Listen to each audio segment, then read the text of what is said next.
북풍 한설과도 같은 일본 제국주의의 칼바람이 불어닥쳤던 그 무렵, 우리 역사는 또 한 번의 혹독한 겨울을 맞았습니다. 외세의 먹구름이 들이우고 일제의 칼날에 명성왕후가 처참하게 시해되던 해,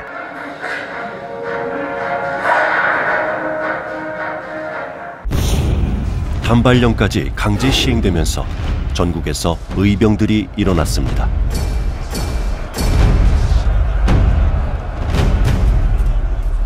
을사늑약이 체결되면서 국권을 빼앗길 위기에 처하자 의병은 더 확대되고 더 격렬하게 저항하기 시작했습니다.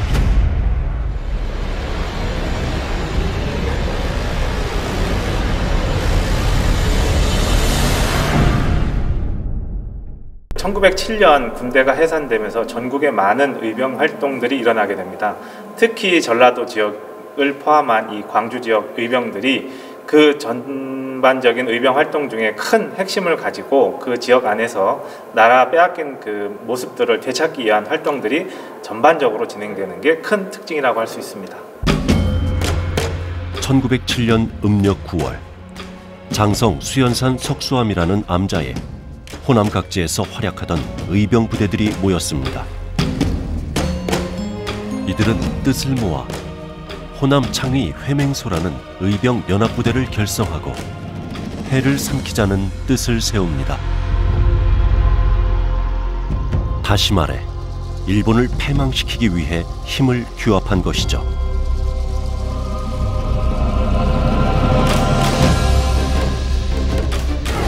수장인 기삼년 의병장을 중심으로 연합지휘부를 조직한 호남 창의 회맹소.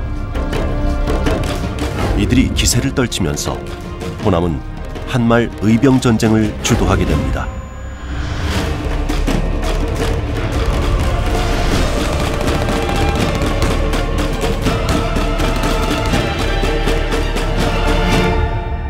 이순신 장군은 친구 현덕승에게 보낸 편지에 양무호남 시무국가라고 쓰거든요.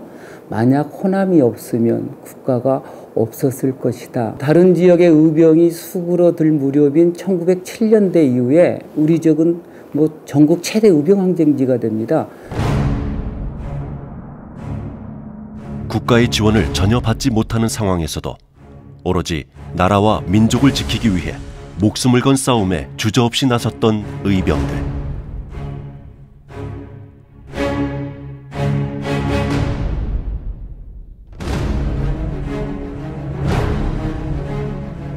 하지만 최신식 무기로 무장한 일본군에 비하면 우리 의병들의 전력은 초라하기 그지없었습니다.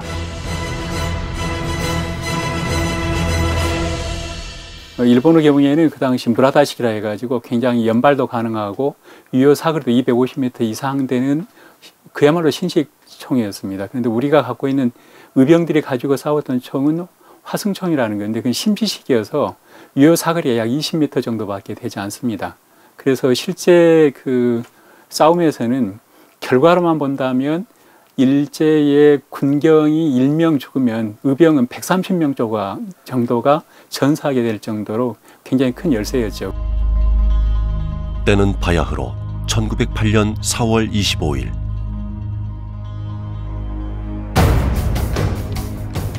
허리 부상을 치료하기 위해 어등산 토굴에서 은신하며 잠복 중이던 의병장 김태원을 향해 일본 군경이 사방에서 포위망을 좁혀오기 시작했습니다.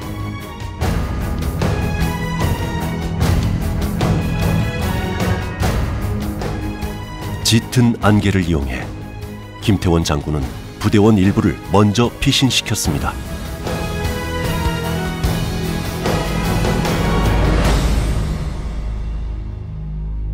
그리고 얼마 뒤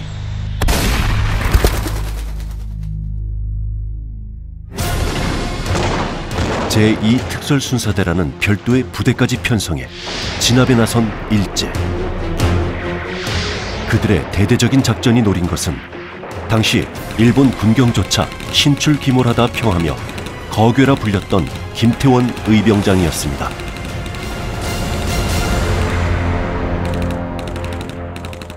진압해야 됐던 일제 입장에서 보면 부대가 매우 셌다든가 강했다든가 뭐 이런 부대의 장들을 뭐 의병장들을 수계 또는 거기라고 부르지 않았을까.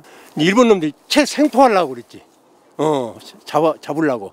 그랬는데 이제 일본 놈 두 병사가 따라가다가 쫓아가다가 못 잡아. 그러니까 총을 쏴서 직사시키면 현장에서. 김태원 의병장과 함께 의병 김해도를 비롯한 23명의 부대원은 오후 4시 30분경부터 3시간여에 걸쳐 숨막히는 격전을 펼쳤습니다. 은신처였던 어등산 토굴 인근에서 추격을 당하던 의병장 김태원. 그를 잡기 위해 혈안이 되어 있던 일본의 총구에 포착되고 말았습니다.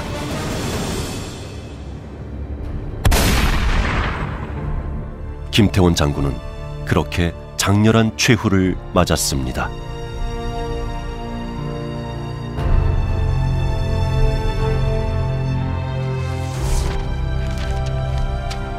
일본 제2특설순사대는 이날 어등산 전투에 대한 보고를 아주 상세한 기록으로 남겼는데요. 그 기록에 따르면 순국 당시 김태원의 옷차림은 선비였으나 소지품은 장군의 면모를 보여주고 있었습니다.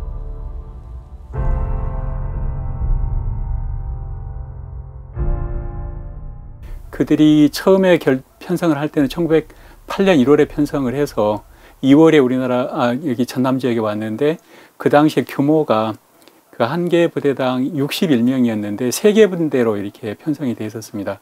근데 2월에 와서 4월경에 4월 하순에 그 김태원 의병장과 그리고 그 동생인 김유루 병장까지 그 어떻게 보면 체포하려다가 안 되니까 이제 그 김태원 의병 부대에서 활동했던 분들이 계속 또 의병을 하거든요. 그것 때문에 계속 10월까지 활동을 하다가 10월 달에 종료한 것으로 그렇게 되어 있습니다.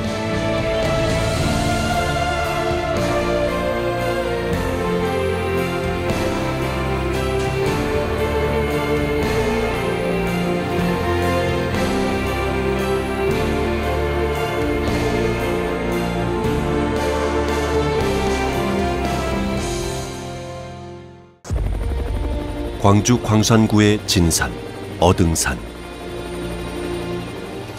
이 산골짜기마다 스스로 나라를 구하기 위해 나섰던 한말 의병들의 숨결이 깃들어 있습니다.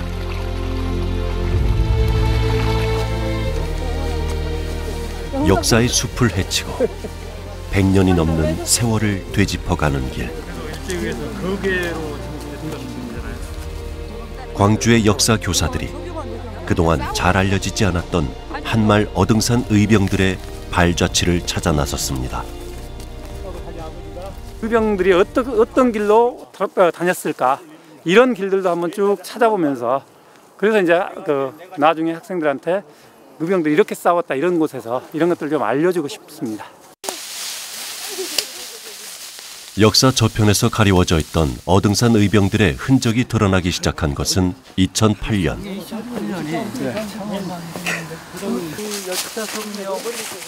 어등산 아랫마을에 사는 한 주민의 제보로 범상치 않은 토굴이 발견되면서부터였죠.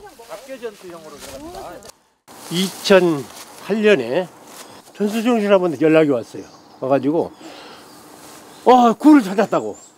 한말 최대 의병 항쟁지가 우리 고장. 이때 발견된 토굴은 인근 마을에 전설처럼 전해지던 한 의병장의 부대가 잠시 피신해 있었던 은신처로 밝혀졌습니다. 되어 살아서 전해지는 것 아니겠습니까? 그래서 들어가면 공간이 굉장히 넓어요. 그래서 입구는 조그만하지만 들어가면 20-30명 정도가 거처할 수 있는 큰 공간이 나옵니다. 2008년 제보자와 이곳을 찾아왔을 때만 해도 토굴은 온통 나뭇가지에 가려져 있었습니다. 한 사람이 겨우 들어갈 수 있을 만큼 좁은 토굴의 입구. 하지만 안으로 들어가면 10여 미터가 이어지는 제법 널찍한 석굴이 나타납니다. 머리 조심해. 자, 굉장히 넓어요 안에가. 안에가 엄청 넓어. 길이로 한 7, 8m, 넓이로 한 2m, 1.5m, 2m 정도 되니까 생각보다 넓게 파고 들어갔고 그리고 이렇게 위에도 충분히 저희가 앉아 있는데요. 그 석굴인데요. 그 벽면을 보고 천장을 보니까 이 의병들이 들어와서 좀 더 이렇게 팠던 그런 어떤 것이 아니었는가 그런 생각이 좀 듭니다. 마치 굴속처럼 암울했던 당시 나라의 운명. 이 척박한 굴에 몸을 의탁해야 했던 의병들의 처지 또한 암담했습니다.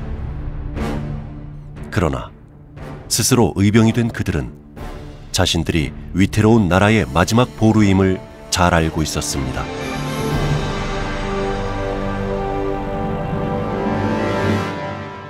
일제에 대해서 끝까지 저항해야겠다 하는 그런 마음을 갖고 이곳에서 있지 않았겠는가. 그리고 이곳에서 의병들의 어떤 그 생활이라는 것은 뭐 지금 생활보다 훨씬 어려웠을 건데 그런 어떤 결연한 어떤 의지가 아니었으면 실제 어려웠을 것이다. 그런 생각을 갖게 합니다. 후손들에게만은 이토록 평화로운 세상을 물려주고 싶었기 때문일까요? 열세에도 불구하고 의병에 투신하는 행렬은 끊이지 않았습니다.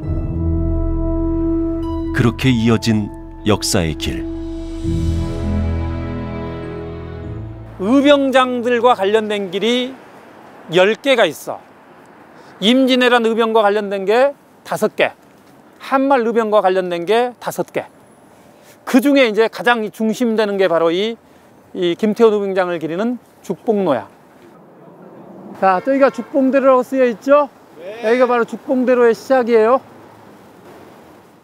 멀리 어등산을 바라보며 서 있는 동상.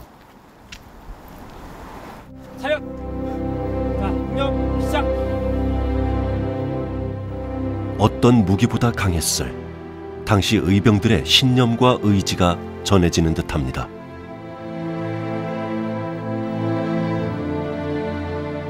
그리고 이 지금 동상 아래에는 이분이 동생한테 쓴 글이 새겨져 있어요. 1908년 2월 19일 날 동생이 의병을 일으켰다가 잠시 소강 상태에 빠져들어가. 그러니까 동생을 다시 재촉을 하는 거야. 전쟁은 죽으려고 하는 것이지 내가 살기 위해서 하는 게 아니다.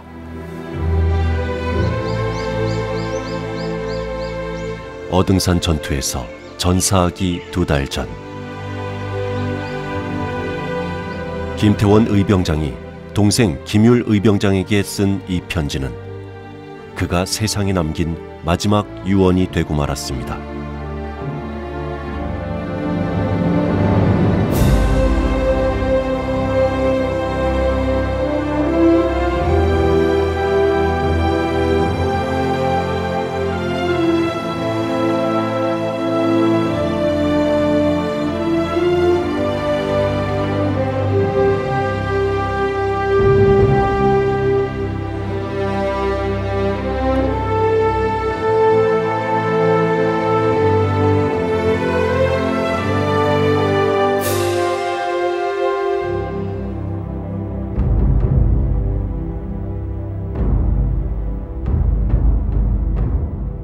김태원 의병장이 동생 김율한테 썼던 글을 보면은 김태원 의병장이 어떻게 우리가 살아야 될 것인가를 그대로 보여줍니다.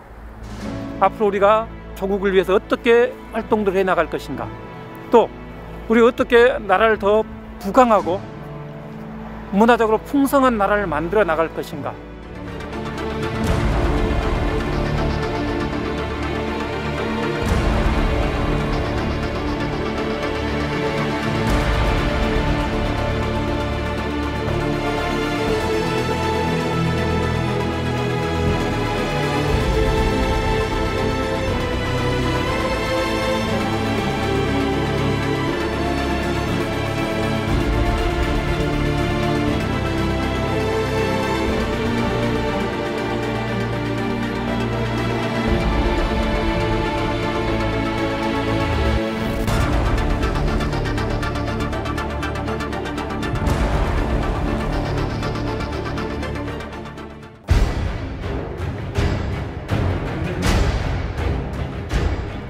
총탄에 맞아 쓰러지면서도 의병진 명단을 삼켜 없애려 했던 조경환 의병장.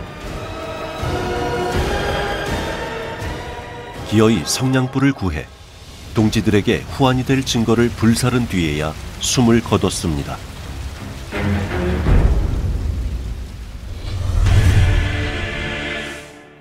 가장 격렬하게 일본에 저항했던 호남 의병.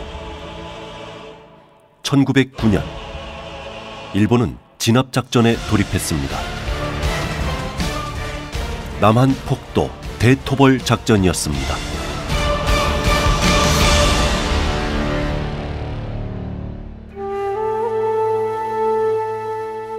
약 2개월 동안 2천여 명의 정규군이 동원된 초토화 작전. 의병과 양민을 가리지 않는 광범위하고 무자비한 학살이 자행됐습니다.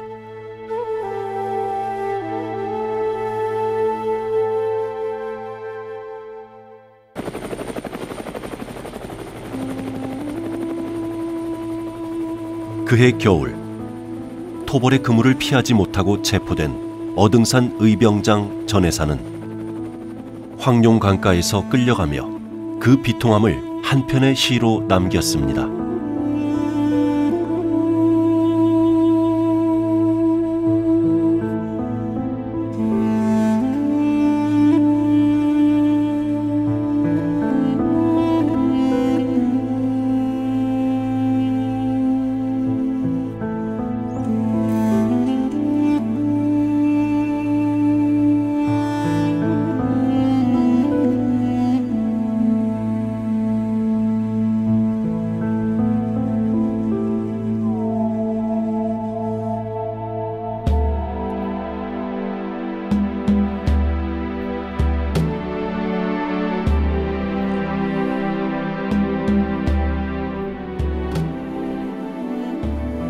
이듬해 10월 대구 감옥에 수감돼 고초를 겪으면서도 끝까지 저항했던 전해산 의병장은 결국 교수형을 당했습니다. 100명이 넘는 의병장들이 체포돼서 순국하고 또 500명이 넘는 그 의병들이 죽게 되거든요. 그러면서 이제 호남 의병이 끝을 맺게 되는데, 호남 의병의 종말은 대한제국의 이제 종말이라고 생각할 수가 있습니다.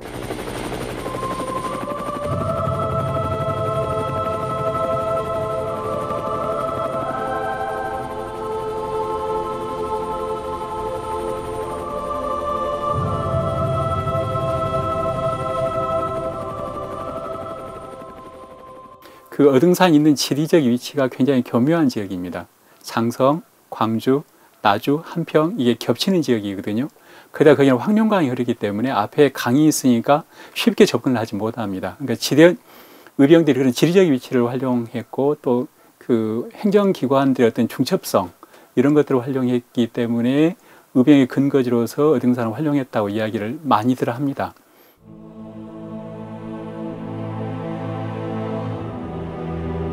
해발 338m 높이의 어등산은 그리 높지도 아주 낮지도 않은 비산비하의 산입니다. 하지만 산등성이 길어 골짜기가 굽이굽이 이어지는 어등산. 발길 닿는 곳마다 수많은 의병들의 처절했던 삶과 죽음의 역사가 새겨져 있습니다.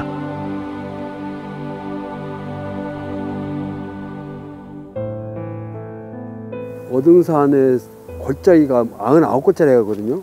그 중에서 그 마당바위 쪽에 그 골짜기에서 김태환 장군님 오고 의병 23명이 돌아가시고, 또 한 군데가 있다면 이제 절골 못 가 한당골에서 조경환 장군님이 의병 50명 오고 전투 불려서 이렇게 전사하셨던 거. 이걸 다 합치면, 그리고 어등산의 골짜기마다 이 전투장이 있었던 것에 대해서 상당히 중요하게 생각합니다, 저희는. 그래서 이런 사실을 우리 시민들이 몰라요. 그래서 이걸 좀 역사적인 그 증거들이 많고 그래서. 지금까지 어등산 인근에서 확인된 한말 의병 전적지는 41곳에 이릅니다.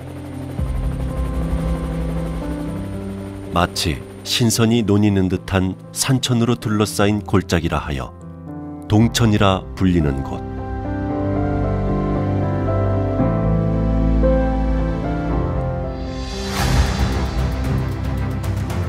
어등산 자락의 3대 동천 중 한 곳인 대명동천 깊숙이 자리 잡은 나주 오씨의 제각은 전해산 의병부대가 자주 주둔했던 전적지 중 한 곳입니다.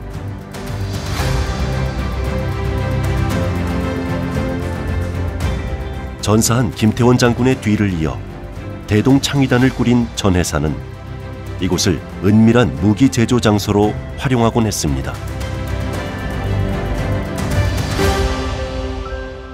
어찌 보면 기사면의 호남창의 회맹소에서 다음에 김태원 의병부대로, 그리고 김태원 의병부대가 전해산 의병부대로 계승됐다고 그렇게 이야기할 수 있습니다.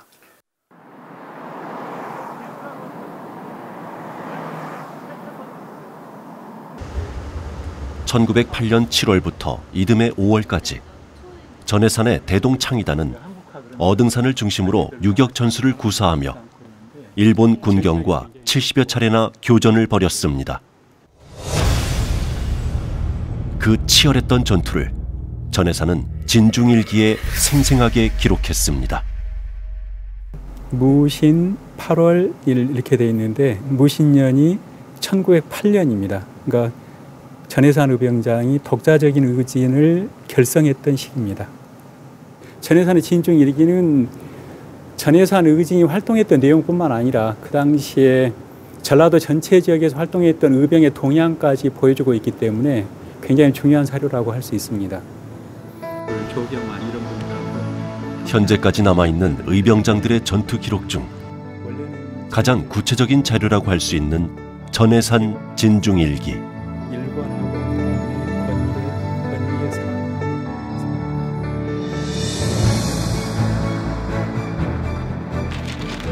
어등산 자락에서 머물며 황과 납을 구해 화약과 탄환을 만들고 작전을 수행했던 일들도 확인할 수 있습니다.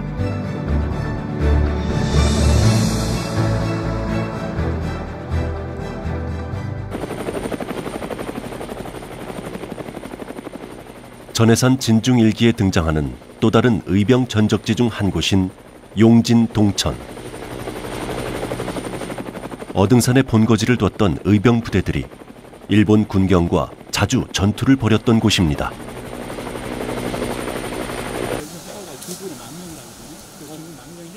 한때 이 골짜기에는 총성 대신 글 읽는 소리가 가득했는데요. 명망 높은 유학자였던 오준선 선생이 나라가 위태로워지자 인재를 키우고자 이곳 용진정사를 지었던 것입니다. 요청을 받을 정도로 대단한 분이었습니다. 후석 오준선 선생의 제자로서 의병장이 된 분은 두 분이 있습니다. 처음으로 첫 번째 인물이 바로 죽파 오성술 의병장인데 그분도 여기 본양 출신입니다. 그래서 후석 오준선 선생의 그런 사상을 이어받아서 전해산 그리고 김준 의병장과 함께 의병을 했던 분들이고요. 용진정사에 머물며 18살 때부터 본격적으로 한학을 배웠던 오성술. 그러나 나라를 빼앗길 위기 앞에서는 더 이상 가만히 앉아 책만 읽고 있을 수는 없었습니다.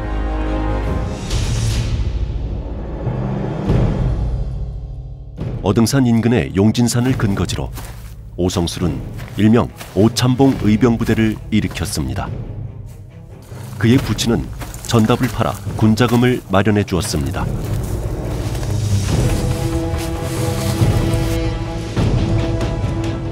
각자 흩어져 싸우면 적에게 허점만 드러날 뿐이라며 연합을 제안한 김태원과 의형제를 맺고 망료로 합류한 오성술.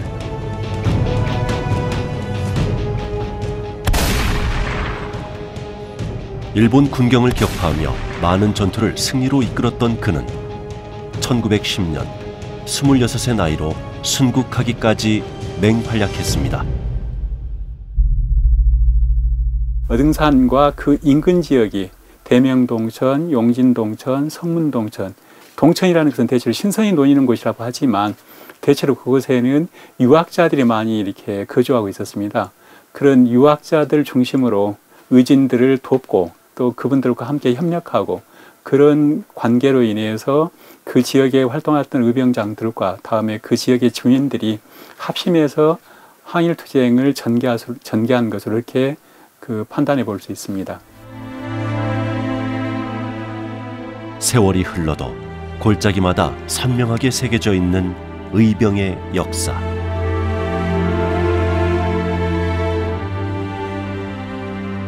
그것은 어느덧 역사를 넘어 정신으로 우리의 삶 속에 뿌리 내리고 있습니다.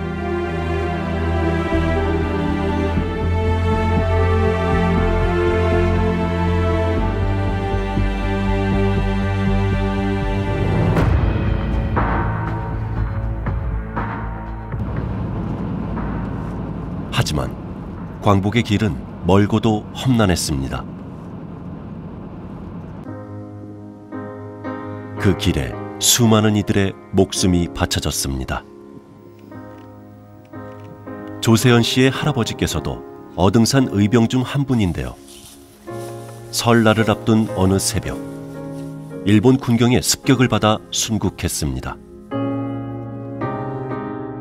할아버지 기일 되면 당연히 와서 참배를 해야 되고 우리나라의 4대 국경일, 즉 3.1절, 개천절, 그다음에 광복절, 국가기념일에는 당연히 와서 참배를 합니다.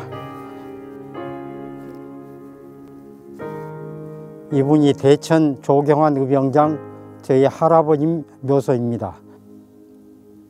죽봉 김태훈 의병장 휘하에서 선봉장을 하시면서 의병 활동을 시작하신 것입니다.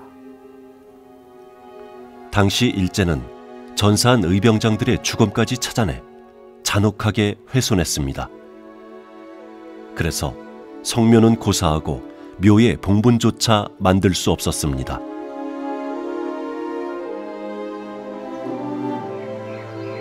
오른쪽 가슴에 연달아 2발의 총탄을 맞아 숨진 조경환 의병장. 절명의 순간, 그는 후손들에게 두 구절의 애통하고도 절절한 유언을 남기고 떠났습니다. 이 뜻을 풀이하면 하늘이 밝고 달빛도 환하지만 내가 죽어서 못된 귀신이 되어서라도 외놈을 섬멸하겠다. 외놈을 섬멸하지 않으면 내가 죽어서 혼백이라도 이 땅에 돌아오지 않겠다. 그렇게 구천을 떠돌았을 의병장의 원혼은 수십 년 만에야 마침내 안식을 찾을 수 있었습니다. 지난 2009년 한국토지박물관은 일본의 한 경매에서 한말 의병 역사에 매우 귀중한 사료를 입수했습니다. 책으로 14권, 2000여 쪽에 달하는 방대한 기록물. 그것은 뼈아픈 역사를 담고 있었습니다. 1907년부터 1909년까지 한일 강제 병합 이전에 일본이 한국을 침범하려 할 때 일본 제국주의에 저항하던 우리나라 의병들을 토벌하기 위해 파견된 일본 보병 14연대가 약 2년 6개월 동안 작성한 전투작전 일지입니다. 일본에게는 승전의 기록이겠지만 우리에게는 처참한 의병 탄압의 증거. 조경환을 비롯해 한말 호남 의병을 진압하기 위한 그들의 전술은 치밀하고도 잔인했습니다. 이 일본군들이 2시간 동안 그 조 의병장을 잡기 위해서 소모한 탄환의 수가 나옵니다. 그래서 그 사모탄, 즉 소모한 탄환인데요, 996발 이렇게 기록이 되어 있고 일본군 자신들의 손실이나 손해는 나시, 전혀 없음이라고 기록되어 있습니다. 바위에 계란을 던지는 그런 싸움을 하게 되면 결국에는 자신들이 목숨을 잃고 죽게 될 것을 알매도 불구하고 의병들은 다음날 계속해서 싸우게 됩니다.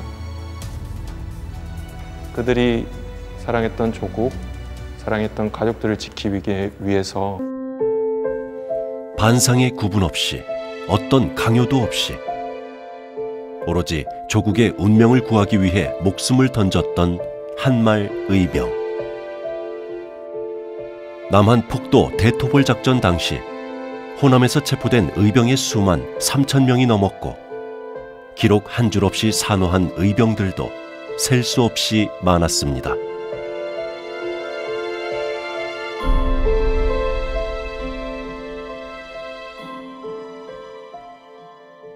우리가 아는 것은 몇몇 우병장의 이름밖에 알지를 못합니다. 그러나 그 우병장 밑에서 목숨을 걸고 싸웠던 수십, 수백, 수천의 의병들의 활동을 우리가 기억하지 않으면 안 된다고 생각을 합니다. 기록에 남지 않는 이름을 남기지 않는 하층 의병들의 활동을 또 기억해 줄 때 의병의 역사가 완성되지 않을까 그런 생각을 해봅니다.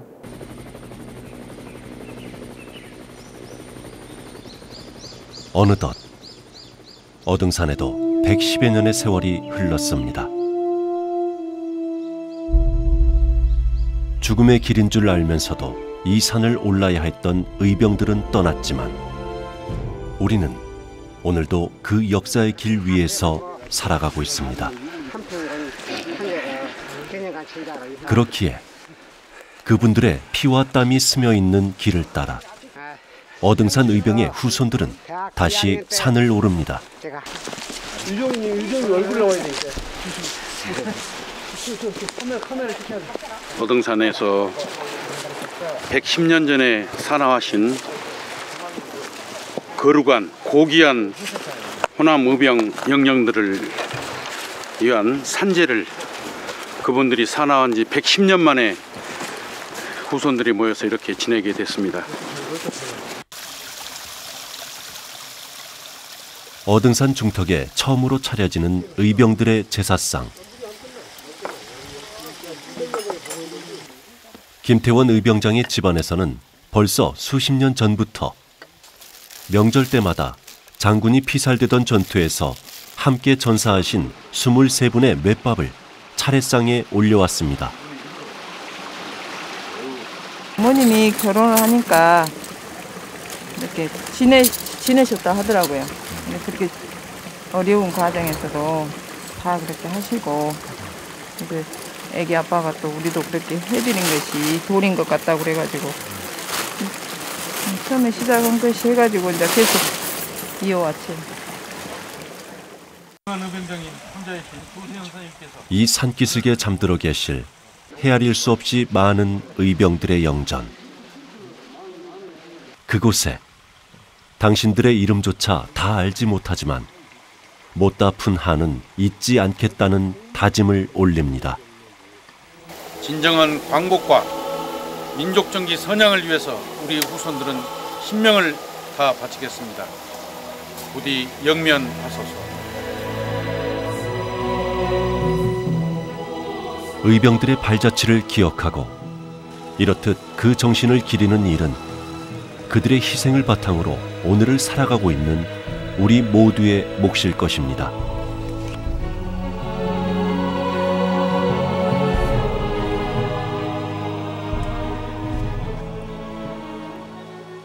이름 없는 우리 의병들이 이 골짜기마다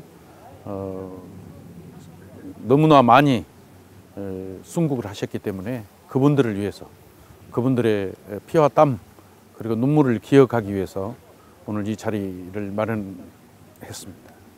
이 자리가 한말 어등산 의병의 역사가 제대로 자리매김하는 출발점이 되기를 바라봅니다. 광주정신 하면 우리가 불의를 용납하지 않는 의로움의 정신을 들거든요. 근데 이런 의로움의 정신이 어느 날 갑자기 하루아침에 만들어지는 것은 아니고요. 임진왜란 때 의병활동부터 시작을 해서 한말 의병 동학농민운동을 거치면서 광주민주화운동까지 이어지는 게 아니겠어요?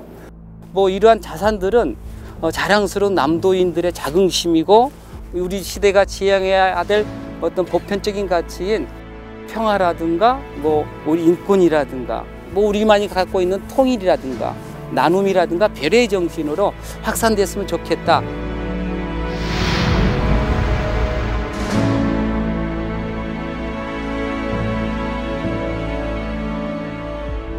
하나뿐인 목숨을 던져 암담했던 조국의 앞길을 밝히는 수천 수만 개의 등불이 되었던 사람들, 의병.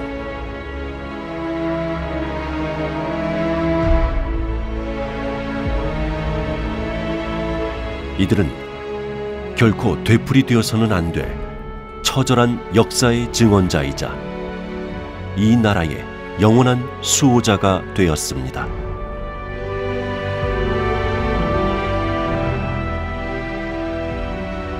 위대한 이름 의병.